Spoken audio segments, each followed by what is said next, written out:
Hello बच्चा लोग, कैसे हैं आप सभी। आई होप आप सभी बहुत ही अच्छे होंगे। मैं आप सभी का स्वागत करता हूं मैथ की शानदार दमदार धमाकेदार दुनिया में, जिसका नाम है गणित स्क्वायर। तो प्यारे बच्चों, आज की क्लास में हम लोग 1 से लेकर 10 तक के हमारे जितने भी नंबर्स होते हैं उनका क्यूब सीखने वाले हैं और बहुत ही अच्छे से समझने वाले हैं। तो आप सीखा बहुत ज्यादा समय ना लेते हुए आज की क्लास को स्टार्ट करते हैं।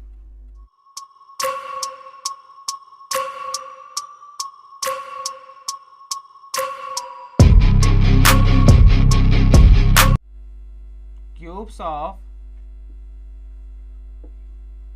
1 to 10। तो प्यारे बच्चों, आज की क्लास में हम लोग 1 से लेकर 10 तक के हमारे जितने भी नंबर्स होते हैं उनका क्यूब बहुत ही अच्छे से समझेंगे और चीज़ों को सीखेंगे। तो आप सही बोर्ड पर ध्यान देंगे और चीज़ों को समझते रहेंगे। तो प्यारे बच्चों, अगर बात करी जाए क्यूब की, तो क्यूब को हम लोग हिंदी में बोलते हैं घन। क्या बोलते हैं? घन। और किसी भी नंबर का क्यूब निकालते कैसे हैं? तो मान लिया यहाँ पे दिया गया 4। क्या दिया गया है? 4। तो 4 एक हमारा नंबर है और 4 की मल्टीप्लाई जब हम करेंगे 2 टाइम्स, और किससे करेंगे? 4 से ही। तो कहने का मतलब ये है कि 4 की जब 4 से 2 टाइम्स मल्टीप्लाई करते हैं तो प्यारे बच्चों जो हमारा आंसर आता है वही क्या होता है? दिए गए नंबर का क्यूब होता है। अब जब हम मल्टीप्लाई करते हैं तो प्यारे बच्चों 4 4 जाए कितना होता है? 16 होता है। और जब 16 की 4 से मल्टीप्लाई करेंगे तो 64 हो जाएगा। तो कहने का मतलब ये है कि अगर 4 का क्यूब हमसे पूछा जाए तो हम क्या बताएंगे? 64। आई होप आप सभी को ये चीज बहुत ही अच्छे से समझ में आ गई होगी। अब प्यारे बच्चों 1 से लेकर 10 तक के हमारे जितने भी क्यूब्स होते हैं उनको बहुत ही अच्छे से समझेंगे और चीजों को सीखेंगे। तो प्यारे बच्चों आप सी बोर्ड पर ध्यान देंगे और चीजों को अच्छे से समझते रहेंगे। अब प्यारे बच्चों अगर बात करी जाए 1 के क्यूब की, यानी कि 1 का क्यूब कितना होगा, तो प्यारे बच्चों 1 में 1 की ही जब 2 टाइम्स मल्टीप्लाई करते हैं तो जो हमारा आंसर आता है वही क्या होता है? दिए गए नंबर का क्यूब होता है, यानी कि घन होता है। तो प्यारे बच्चों 1 का क्यूब कितना होता है? तो 1 ही होता है। बहुत ही शानदार। अब बात करेंगे 2 के क्यूब की, तो प्यारे बच्चों इसमें भी वही करेंगे, 2 मल्टीप्लाई बाई 2 मल्टीप्लाई बाई 2। अब प्यारे बच्चों 2 2 जा कितना होता है? तो होता है 4, और 4 2 जा बच्चा लोग बहुत ही शानदार 8 होता है। तो प्यारे बच्चों जो 8 है वो किसका क्यूब है?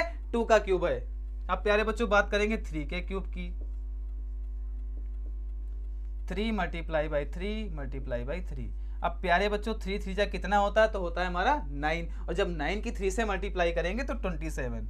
तो प्यारे बच्चों जो 27 आया वो किसका क्यूब है? तो वो है 3 का क्यूब। बहुत ही शानदार। अब 4 का निकालेंगे, 4 मल्टीप्लाई बाई 4 मल्टीप्लाई बाई 4। अब बच्चा लोग कोई बताएगा 4 4 जा कितना होता है? तो बच्चा लोग 4 4 जा कितना होता है? बहुत ही शानदार 16 होता है। बहुत ही शानदार। अब 16 की जब 4 से मल्टीप्लाई करेंगे तो हमारा आंसर आ जाएगा 64। कितना आ जाएगा? 64 आ जाएगा। और ये जो 64 आया किसका क्यूब है? तो ये 4 का क्यूब है। बहुत ही शानदार। अब इसी के साथ 5 का निकालेंगे, 5 मल्टीप्लाई बाई 5 मल्टीप्लाई बाई 5। अब जब बच्चा लोग इसको सॉल्व करेंगे तो हमारा आंसर आ जाएगा 125। और ये जो 125 है ये बच्चा लोग किसका क्यूब है? तो ये है 5 का क्यूब। बहुत ही शानदार। अब इसी के साथ हम लोग 6 का निकालेंगे, 6 cube, 6 multiply by 6 multiply by 6। तो बच्चा लोग जब मल्टीप्लाई करेंगे 6 से 6 जा की तो कितना हो जाएगा? 36। और जब 36 की 6 से मल्टीप्लाई करेंगे तो हमारा आंसर आ जाएगा 216। अरे इतना जान पाए? अगर जान पाए हो तो बोलो जी गुरुजी, सब कुछ जान गए। बहुत ही शानदार। अब निकालेंगे 7 का cube, 7 multiply by 7 multiply by 7। 7 7 जा बच्चा लोग कितना होता है? तो होता है 49। और जब 49 की 7 से मल्टीप्लाई करेंगे तो हमारा आंसर आ जाएगा 343। और ये जो ये हमारा आंसर आया 343 वो किसका क्यूब है? तो वो है 7 का क्यूब। अब 8 का निकालेंगे, 8 मल्टीप्लाई बाई 8 मल्टीप्लाई बाई 8। 8 8 जा बच्चा लोग कितना होता? तो होता है 64। और जब 64 की 8 से मल्टीप्लाई करेंगे तो हमारा आंसर आ जाएगा 512। इसी के साथ में 9 का निकालेंगे, 9 मल्टीप्लाई बाई 9 मल्टीप्लाई बाई 9।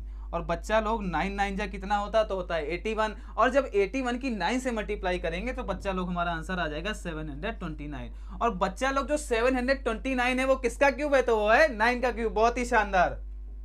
अब इसी के साथ में 10 का निकाल लेंगे, तो 10 मल्टीप्लाई बाई 10 मल्टीप्लाई बाई 10। और प्यारे बच्चों इसको सॉल्व करेंगे तो हमारा आंसर आ जाएगा 1000। यानी कि 10 का अगर क्यूब कोई पूछेगा तो आप क्या बताएंगे? 1000। एक बार रिवाइज कर लेते हैं। तो प्यारे बच्चों 1 का क्यूब कितना होता है? तो 1 होता है। 2 का क्यूब 8, 3 का 27, 4 का 64, 5 का 125। इसी के साथ में 6 की अगर बात करी जाए तो प्यारे बच्चों 216 होता है। 7 की बात करी जाए तो 343 होता है। 8 की बात करी जाए तो 512 होता है। इसी तरीके से 9 की बात करी जाए तो 729 और 10 की बात करी जाए तो 1000 होता है। आई होप आप सभी को ये जितने भी मैंने क्यूब बताए बहुत ही अच्छे से समझ में आ गए होंगे। फिर भी अगर आपके मन में कोई डाउट रह जाता है तो आप हमसे कमेंट करके भी पूछ सकते हैं। अगर क्लास अच्छी लगी तो क्लास को लाइक करिएगा, फटाफट से अपने दोस्तों के पास में शेयर भी करिएगा। और आप सभी का इस क्लास के साथ जुड़ने के लिए बहुत बहुत धन्यवाद।